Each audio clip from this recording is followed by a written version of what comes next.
નમસ્કાર વિદ્યાર્થી મિત્રો, છેલ્લા લેક્ચરમાં આપણે ચર્ચા કરતા હતા ચુંબકીય ગુણધર્મ. કોઈ પણ પદાર્થ હશે તેની અંદર થોડા ઘણા પ્રમાણમાં પણ ચુંબકીય ગુણધર્મ હશે.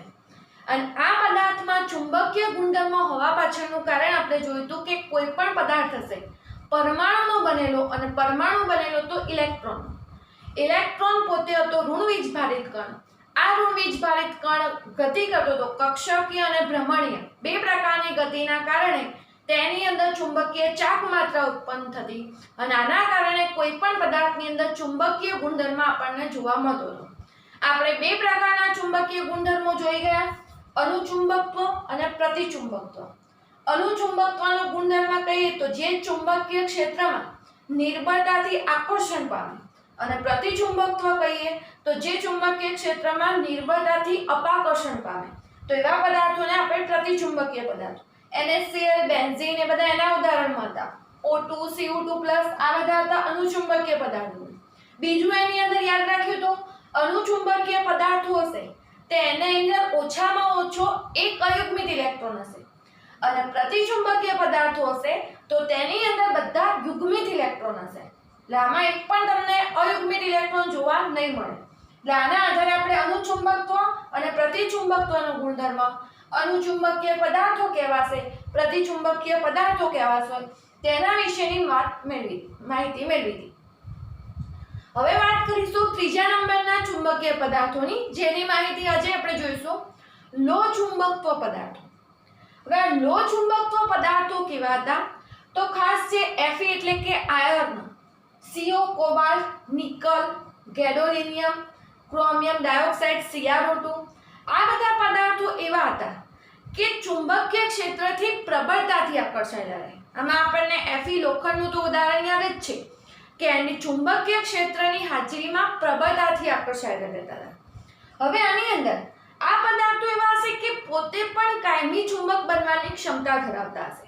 એટલે પહેલું તો ચુંબકીય ક્ષેત્રમાં આ બધા જે લો ચુંબકીય પદાર્થો હતા, લો ચુંબકીય પદાર્થો હતા, એ ચુંબકીય ક્ષેત્રમાં પ્રબળતાથી આકર્ષાયેલા રહેતા, અને એની અંદર પોતાને કાયમી ચુંબક બનવાની પણ એની અંદર ક્ષમતા હતી.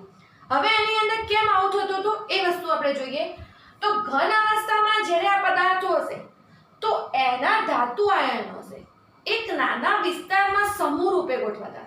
દાખલા તરીકે આપણે આયર્ન લોખંડનું ઉદાહરણ લીધું હોય તો એની અંદર જે Fe2+ કે Fe3+ ના આયનો હોય તો એ બધા આયનો હશે એ આવી રીતે કોઈ એક સમૂહ આવી રીતે કોઈ ગ્રુપમાં ગોઠવાયેલા હોય. કોઈની સ્પિન આ રીતે હશે, કોઈની સ્પિન આ રીતે, જે અંદર ધાતુ આયનો ગોઠવાય એટલે એમાં આવેલા ઇલેક્ટ્રોનોની જે સ્પિન હોય એ આવી રીતે ટૂંકમાં એક જે આયન ધાતુ આયનો હશે એ એકલા ના ગોઠવાતા, આવી રીતે એનો એક આખો સમૂહ બનતો, અને એક આખા સમૂહ તરીકે વર્તાતા, અને આ ધાતુ આયનો ઘન અવસ્થામાં સમૂહ તરીકે ગોઠવાતા. તો આ જે સમૂહ તરીકે ગોઠવાયેલા હોય એ સમૂહને ઓળખવામાં આવતું હતું ડોમેઇન તરીકે. એટલે ખાસ કે ઘન અવસ્થામાં આ ધાતુ આયનો જે લો ચુંબકીય પદાર્થોના હશે, લો ચુંબકત્વનો ગુણધર્મ ધરાવતા એવા પદાર્થો ઘન અવસ્થામાં આ ધાતુ આયનો હતા એક નાના વિસ્તારમાં ગોઠવાય. એટલે આ ધાતુ આયનો જ્યારે એનો ટુકડો લીધો તો આવી રીતે નાના વિસ્તારમાં ધાતુ આયનો ગોઠવાયેલા, અને ધાતુ આયનો એક નાના વિસ્તારમાં ગોઠવાય તો એમાં આવતા ઇલેક્ટ્રોન હશે એ પણ એક ચોક્કસ નાના વિસ્તારમાં ગોઠવાશે, અને એની સ્પિન કોઈ એક જ તરફની હોય એ તરફની ગોઠવાયેલા હશે અલગ અલગ દિશામાં, જે એક સમૂહ બનાવતા હશે. તો આ રીતે એને અભિવિન્યાસિત ગોઠવાયેલા હશે. હવે જ્યારે એનો બિનચુંબકીય આપણે ટુકડો લઈએ, જ્યારે આપણે ચુંબકીય ક્ષેત્ર લાગુ નથી પાડ્યું અને એમને લોખંડનો ટુકડો લીધો હોય તો એમાં અહીંયા જે ડોમેઇન હશે, મતલબ કે આવી રીતે જે સમૂહ બનાવીને ગોઠવાયેલા હશે એકબીજાથી વિરુદ્ધ દિશામાં કે રીતે ગોઠવણી હોય તો એકબીજાની અસર શું કરી દેતા હશે, નાબૂદ કરતા હશે, અને પરિણામે એમાં કોઈ ચુંબકીય ચકમાત્ર કે ઉત્પન્ન નહીં થતી. એટલે આ બધા હશે એકબીજાની અસરને નાબૂદ કરી દે, પરસ્પર એકબીજાથી વિરુદ્ધ ને એ રીતે ગોઠવાયેલા હોય એના કારણે +1/2 અને -1/2 મૂલ્ય ધરાવતા, તો એકબીજાની અસર આ ડોમેઇન હતા નાબૂદ કરતા હતા. પરંતુ જ્યારે આ ધાતુના ટુકડાને ચુંબકીય ક્ષેત્રમાં મૂકવામાં આવે, બહારથી તમે N અને S આપણે ચુંબકીય ક્ષેત્રમાં જ્યારે ધાતુ અને ટુકડાને લાવશો ત્યારે જે બધી ડોમેઇન અસ્તવ્યસ્ત હતી, એકબીજાથી વિરુદ્ધ દિશામાં એ બધી ગોઠવાયેલી હતી, એ બધી ડોમેઇન ચુંબકીય ક્ષેત્ર લાગુ પાડવામાં આવતું હતું તો બધી જ ડોમેન હતી એક જ દિશામાં ગોઠવણી પામેલી. આ જે અહીંયા અસ્તવ્યસ્ત ગોઠવાયેલી હશે એ બધી કેવી ગોઠવાઈ જતી? એક જ દિશામાં ગોઠવાતી. અને એક જ દિશામાં ગોઠવાશે તો એક ચુંબકીય ક્ષેત્રથી શું પામતી હતી? આકર્ષણ પામતી હતી. એટલે અહીંયા ખાસ ધ્યાનમાં રાખવાનું કે ઘન અવસ્થામાં ધાતુ આયનો એક નાના વિસ્તારમાં ગોઠવાયેલા હોય અને ઘન અવસ્થામાં ધાતુ આયનો એક નાના વિસ્તારમાં ગોઠવાશે. આ નાનો વિસ્તાર ઓળખાતો હતો ડોમેન તરીકે. બિનચુંબકીય ટુકડામાં ડોમેન આવી રીતે અસ્તવ્યસ્ત હોય અને અસ્તવ્યસ્ત અભિવિન્યાસિત મતલબ કે ગોઠવાયેલી હોય તો એકબીજાની ચુંબકીય ચાક માત્રા શું કરી દેતી હતી? નાબૂદ કરતી હતી. પરિણામે પોતે ચુંબક નહોતું બનતું. પણ જેવું ચુંબકીય ક્ષેત્ર લાગુ પાડવામાં આવ્યું તો એવી આ બધી એક જ દિશામાં ગોઠવાઈ ગઈ અને એક જ દિશામાં ડોમેન ગોઠવાશે તો ચુંબકીય ક્ષેત્રમાં નિર્બળતાથી એમ કે આકર્ષણ પામશે એટલે ચુંબક વડે આકર્ષણ પામતી હશે. હવે એની અંદર બીજું વધારાનું ધ્યાનમાં લેવાનું કે જ્યારે આપણે અહીંયાથી ચુંબકીય ક્ષેત્ર લઈ લઈએ છીએ, ચુંબકીય ક્ષેત્ર લઈ લેવામાં આવશે તો પણ આ ડોમેન બધી પછી એક જ દિશામાં ગોઠવાયેલી રહેતી હતી અને એક જ દિશામાં ગોઠવાયેલી રહેશે તો આ જે ધાતુનો ટુકડો હતો એ શું બની જતો હતો? કાયમી ચુંબક. એટલે એની અંદર કાયમી ચુંબક બનવાની પણ ક્ષમતા હશે. એટલે ચુંબકીય ક્ષેત્રમાં મુકતા ચુંબકીય ક્ષેત્રની દિશામાં ડોમેન ગોઠવાય, ચુંબકીય ક્ષેત્ર લઈ લેવામાં આવશે તો પણ આની દિશા પછી બદલાતી નથી બદલાતી એટલે બધા કાયમી ચુંબક તરીકે આવા લો ચુંબકીય પદાર્થો હતા વર્તતા. એટલે પહેલી તો વાત થઈ ગઈ લો ચુંબકીય પદાર્થોની. બીજા નંબરે પ્રતિલો ચુંબકત્વ પદાર્થો. હવે પ્રતિલો ચુંબકત્વ પદાર્થો આનાથી વિરુદ્ધમાં હશે. જે MnO જેવા મેંગેનીઝ ઓક્સાઇડ જેવા પદાર્થો હતા તો આ બધા પદાર્થો પ્રતિલો ચુંબકત્વ હશે. આની અંદર જે ડોમેન હશે, હવે ડોમેન નો શબ્દ આવે એટલે તમને એટલું ખ્યાલ આવે જે ઇલેક્ટ્રોનનો જે આ સમૂહ બતાવતા હતા બધા એક આખા ગ્રુપમાં ગોઠવાયેલા ધાતુ આયન એટલે એ જ આખું ઓળખાતું હતું ડોમેન તરીકે. અહીંયા શું હતું? પ્રતિલો ચુંબકત્વ હશે, MnO જેવા પદાર્થો હશે એ પ્રતિલો ચુંબકત્વનો ગુણધર્મ ધરાવે. હવે આમાં શું થશે તો આની અંદર ડોમેન એકબીજાથી વિરુદ્ધ દિશામાં ગોઠવાશે. એટલે જે ડોમેનનો જે સમૂહ બનતો હોય દાખલા તરીકે આની અંદર આપણે લેશો તો એક ઇલેક્ટ્રોનની ડોમેન આપણે પુસ્તકમાં પણ આ રીતને એક આ રીતની હોય તો એક બીજી એની અસર નાબૂદ કરતી ડોમેન આ રીતે, ફરીથી બીજી એક ડોમેનની દિશા આ રીતે, ડોમેનનો ઇલેક્ટ્રોનનો સમૂહ હશે એટલે આ રીતે આકૃતિ બતાવેલી છે. એનાથી વિરુદ્ધ દિશામાં બતાવો તો આ રીતે અભિવિન્યાસ, સમાંતર અને બિન સમાંતર. એટલે આવી રીતે તમારે બતાવેલું હોય તો બીજી ત્રણ તમે સમાંતર બતાવી તો બીજી ત્રણ હશે એને બિન સમાંતર અભિવિન્યાસિત ડોમેન થયેલી તો એકબીજાની અસરને શું કરી દેશે? નાબૂદ કરશે. અને એકબીજાની અસર નાબૂદ કરતા હતા મતલબ કે ચુંબકીય ચાક માત્રા હતી તે નષ્ટ થતી હતી. તો આવા પદાર્થો જે પ્રતિલો ચુંબકત્વ પદાર્થો હતા તે ચુંબકીય ક્ષેત્રમાં આકર્ષણ પામશે નહીં. એટલે આ ચુંબક વડે આવા પદાર્થો પ્રતિલો ચુંબકત્વ પદાર્થો હશે એ આકર્ષાતા નથી કારણ કે એની જે ધાતુ આયનની જે ડોમેનની રચના થશે એ ગોઠવા દેતી સમાંતર અને બિન સમાંતર જે ગોઠવાય એકબીજાથી વિરુદ્ધ સરખી સમાન સંખ્યામાં ગોઠવાશે.